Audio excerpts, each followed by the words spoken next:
Bonjour à tous. C'est un plaisir de vous accueillir ici au Hub. Je suis Paul-François Fournier, je m'occupe de l'innovation chez BPI France et je suis ravi de vous accueillir. Je vous dirai dans mes quelques mots pourquoi je pense que votre présence ici est très symbolique de ce nouvel, j'allais dire, nécessité de rapprocher le monde de l'entrepreneuriat du monde des grandes écoles, des universités. Vous avez déjà fait beaucoup de choses, on y reviendra, mais on compte encore sur vous pour l'étape d'après. Peut-être quelques mots. BPI France a maintenant 4 ans. C'est l'occasion de faire un premier bilan, c'est l'époque des bilans.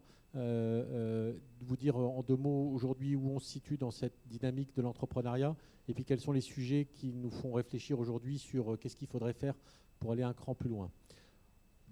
Brièvement, 2 choses, je crois, qu'on a collectivement mis en mouvement et vous avez été des acteurs et vous êtes encore des acteurs importants de ces mouvements.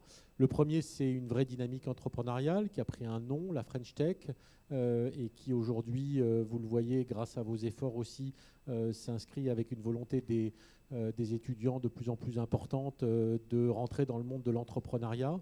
Je vais vous donner un chiffre pour montrer la dynamique qu'on voit nous. 2013, on finançait 1500 startups de moins de 3 ans. 2016, on en a financé 3500. Donc vous voyez le mouvement et on est obligé de les repousser le matin devant la porte de BPI France puisqu'il y en a tellement qu'on a du mal à faire face parfois. Donc ce mouvement, il va continuer à s'amplifier et vous êtes des acteurs, je crois, de plus en plus importants de cette dynamique-là. Deuxième mouvement, c'est on a de plus en plus d'entrepreneurs, mais il faut être capable de les financer, en particulier de leur proposer des solutions de fonds propres qui leur permettent de conquérir le monde. On a un tissu de fonds d'investissement qui est assez large en France. On a près de 200 fonds d'investissement. L'Allemagne, pour citer les choses, en a à peu près une 40aine. Et donc, ces fonds sont nombreux, mais pas assez, j'allais dire, puissants, pas assez importants pour être capable de faire des levées significatives. C'était un peu la problématique de comment on arrive à créer des champions mondiaux. Donc on a fait un effort depuis maintenant 3 ans pour faire croître les fonds d'investissement et cet investissement qu'on a fait s'est ressenti, je crois, dans la dynamique des levées de fonds. Je vais vous donner là aussi 2 chiffres. La moyenne des fonds que BPI France finançait, on en finance une centaine, représentait à peu près 80 millions d'euros entre 2008 et 2012. Donc les fonds dans lesquels on investissait, leur taille moyenne était de 80 millions d'euros. Entre 2013 et 2015, la taille moyenne de ces fonds que nous financions était de 140 millions d'euros. Donc vous voyez qu'on a travaillé pour faire en sorte que les fonds soient de plus en plus importants. Ça s'est traduit par évidemment des levées de fonds plus significatives. Entre 2013 et 2015, des levées de plus de 15 millions d'euros, elles ont doublé en volume, elles ont quadruplé en taille. Et donc le chemin est encore à faire. On est en train de créer des fonds qui soient d'1 milliard d'euros. Partech arrive à 1 milliard d'euros de capital risque, est en train de se faire une marque.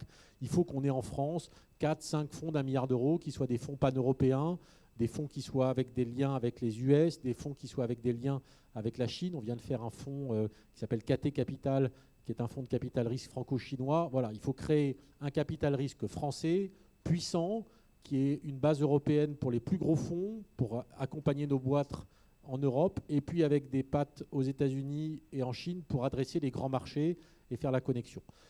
Notre enjeu maintenant est l'attractivité de fonds étrangers pour compléter ce dispositif, et on voit de plus en plus de fonds étrangers qui commencent à regarder. Atomico vient de s'installer en France, est en train de s'installer en France, et il y a plein de signaux dont je ne peux pas partager encore aujourd'hui, mais qui sont extrêmement positifs. Moi, je vois dans mon bureau, il y a 4 ans, on ne voyait pas beaucoup de fonds étrangers. Maintenant, j'en vois au moins un tous les 15 jours qui vient nous dire qu'est-ce qui se passe, comment on peut travailler ensemble.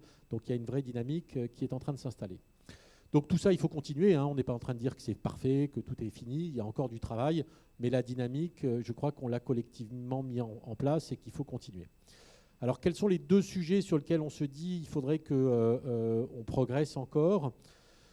Le premier, c'est celui, pas dans l'ordre d'importance, il n'y a pas d'ordre d'importance, mais le deuxième vous concerne plus, je voudrais finir là-dessus. Le premier, c'est la sortie. C'est-à-dire que ce modèle de start-up, il est certes très intéressant et plein de création de valeur, Mais il faut bien avoir en tête que ce modèle, il fonctionne d'un point de vue d'abord financier s'il y a des exits, c'est-à-dire que si l'argent qui a été investi par les investisseurs revient dans leur poche, qu'ils sont capables de voir que ça a créé de la valeur, et ça en crée de plus en plus, je ne vous l'ai pas dit, mais par ailleurs, la rentabilité des fonds est en train de s'améliorer, donc on crée un vrai système par ailleurs qui est très vertueux, mais il faut qu'ils reviennent, et donc il faut qu'il y ait des acquisitions ou des sorties en bourse, mais des acquisitions. D'accord ? Et ça, c'est important pour le capital risque, c'est aussi très important pour les groupes européens et français, parce qu'on pense qu'en fait, l'innovation est en train de se déplacer, que les jeunes que vous formiez allaient dans la R&D de grands groupes, mais qu'aujourd'hui, une partie non négligeable d'entre eux vont créer des startups.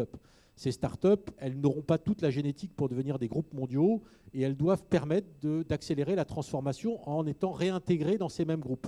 C'est ce mécanisme-là, la Silicon Valley. Il ne faut pas se tromper, hein. Il y a effectivement des Google qui sortent, mais il y a énormément d'acquisitions qui sont faites et qui régénèrent la recherche et l'innovation de groupes qui sont certes jeunes, mais qui sont aujourd'hui dans ce modèle d'innovation. Un chiffre, Google a acheté 70 startups en 18 mois, le SBF 120 en a acheté 40. D'accord ?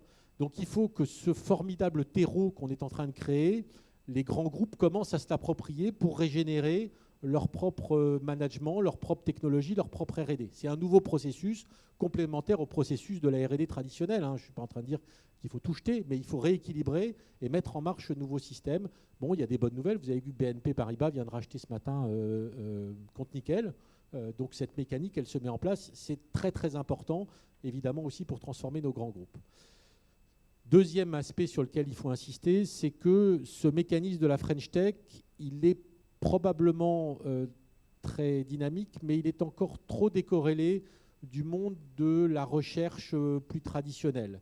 Et c'est une des différences qu'on voit encore avec l'écosystème d'Israël ou de la Silicon Valley, où le lien entre la recherche universitaire, la recherche des grandes écoles est parfois plus important qu'aujourd'hui dans notre écosystème.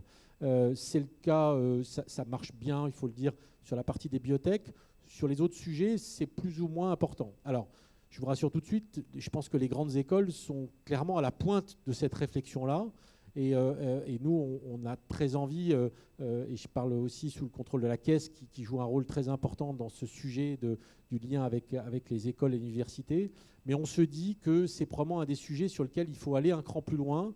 Et nous, en tant que financeurs d'entreprise, on se dit comment on va pouvoir aider cette démarche pour faire en sorte que tout le savoir qui est aujourd'hui dans les centres de recherche puisse être mieux développé. Donc il y a plein d'initiatives, il y a les SAT évidemment qui commencent à produire de la valeur.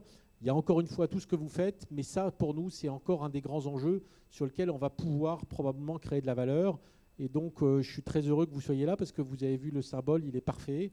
C'est la nouvelle étape, c'est que nous, BPI France, on se dit les entreprises de demain, le savoir-faire français, il est là.